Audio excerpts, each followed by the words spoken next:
नमस्कार। एक बार पुनः स्वागत है विश्व शांति दर्शन के मंच पर। चैनल की उत्पत्ति का श्रेय जाता है वर्ल्ड पीस डोम के रचयिता, विश्व शांति के पुजारी, विश्वधर्मी प्रोफेसर डॉक्टर विश्वनाथ दा कराड़। शोमैन राज कपूर की जन्म शताब्दी के इस दौर में विश्व शांति दर्शन राज कपूर के द्वारा निर्मित फिल्मों की एनालिसिस कर रहा है। शेफाली, पिछले हफ्ते हमने आरके फिल्म्स द्वारा निर्मित आवारा की चर्चा की थी। आज बारी है फिल्म श्री 420 की, जो 1950 के दशक में हिंदी सिनेमा की एक बेहतरीन कृतियों में से एक कहा जा सकता है उसे। राज कपूर को एक चार्ली चैपलिन सदी के ट्रेडमार्क कैरेक्टर को शो करने वाली ये दूसरी फिल्म है।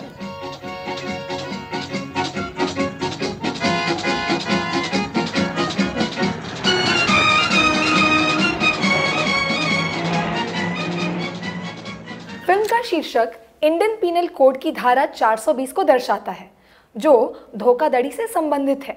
ये अलग बात है कि आईपीसी अब बदलकर भारतीय न्याय संहिता बन गया है।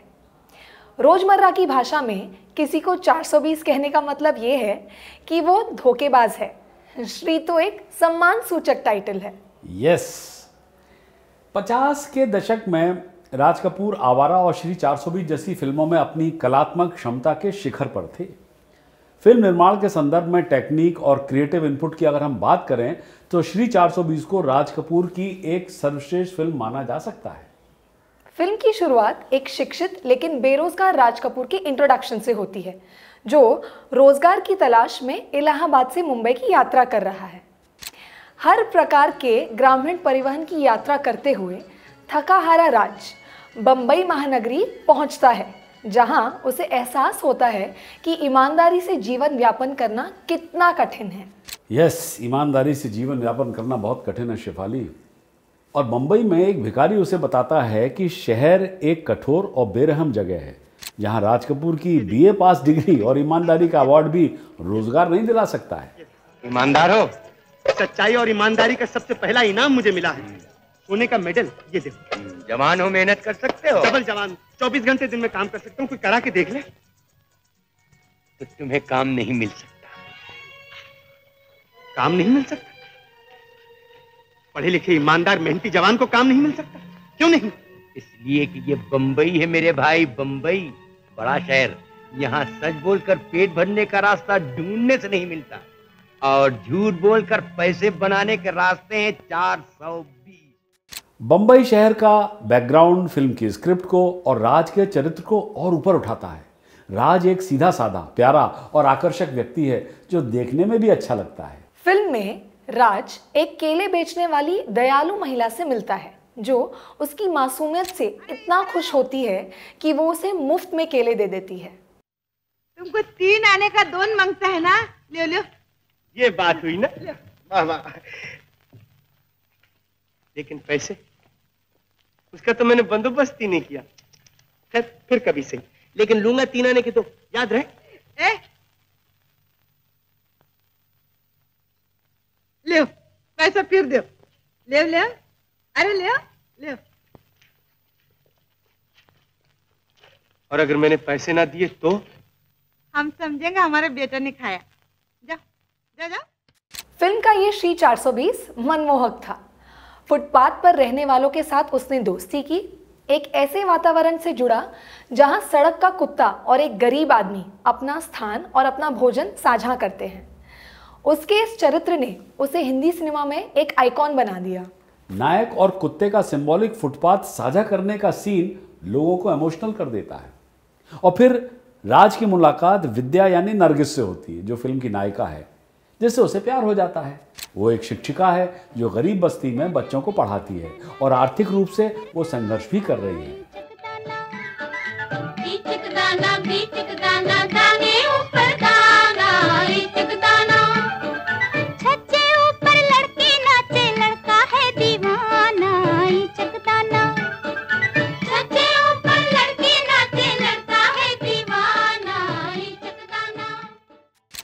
राज ईमानदार तरीकों से जिंदगी जीने की कोशिश करता है, लेकिन जल्द ही वो अमीरी और अनैतिक जीवन शैली की दुनिया में आ जाता है।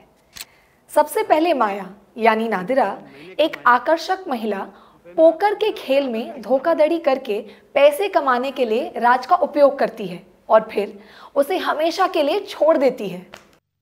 मेरी बराबरी करते हो? तुम हो कौन?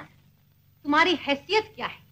मैंने चंद घंटों के लिए तुम्हें एक नई जिंदगी उधार दे दी तो दिमाग खराब हो गया। हम लोगों की बराबरी करते हो?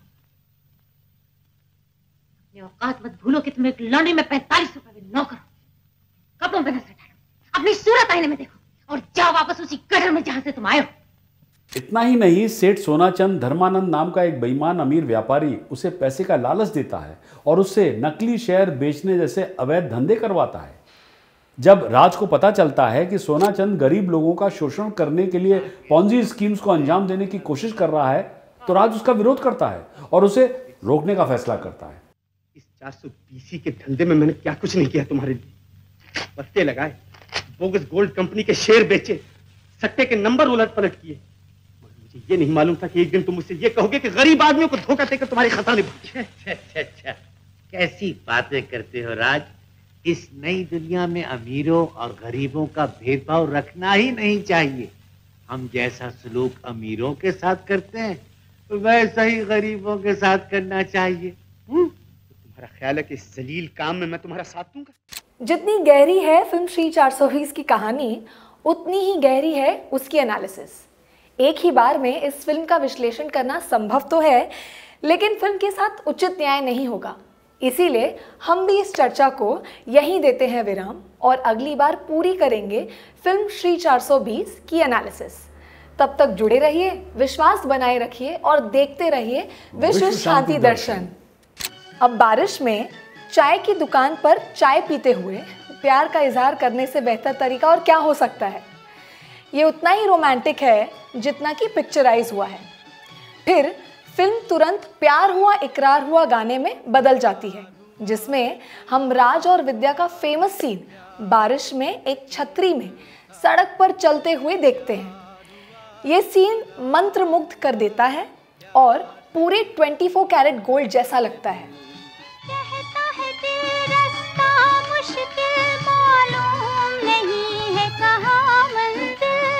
कहता है दिल रास्ता मुश्किल मालूम नहीं है कहाँ मंजिल। प्यार हुआ इकरार हुआ है, प्यार से फिर क्यों डरता है दिल।